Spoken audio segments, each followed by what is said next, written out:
1988 was a great year for Mike and Karen Ostry. A week before they got married, their small Nebraska community celebrated its 100th anniversary. Bruno got put on the world map that day. What started as a promotion to bring people to town for the centennial took a life of its own. There's a lot of people. Thousands of people stopped by his father's farm because they sensed disaster. There will be 328 of us lifting this barn. The Ostry family needed to move this barn to higher ground.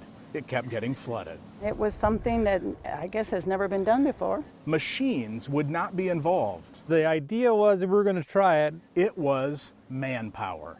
344 neighbors volunteered to move the barn from the 1920s. For doing something you've never done before, you better be praying. Okay, everyone all together, slowly and steadily lift. There she goes! What happened next has been a story that gets shared again and again around Bruno, Nebraska. It worked. It worked. And for those who watched from the field waiting for failure that day, they lost cash. I could see it, money passing back and forth behind me. I said, can I have my cut? So there were a lot of lost bets on that. They didn't think that would happen. She made all of those pictures. Yeah. The barn belonged to Herman and Donna Ostry.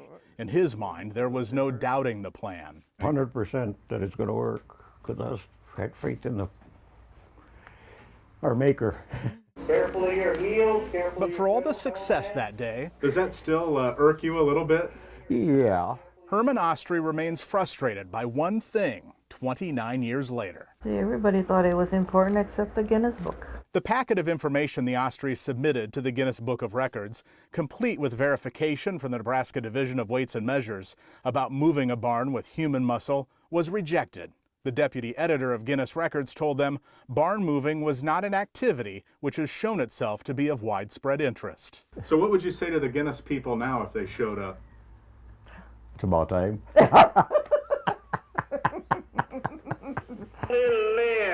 But then again, who thought 344 people would move a 20,000-pound barn 115 feet? It's fun listening to the new generations not having experienced it or knew it at the time to look it up and say, wow, you did that. In Bruno, Nebraska with photographer Jim Hinchuk, I'm Brian Mastery reporting, WWT 6 News.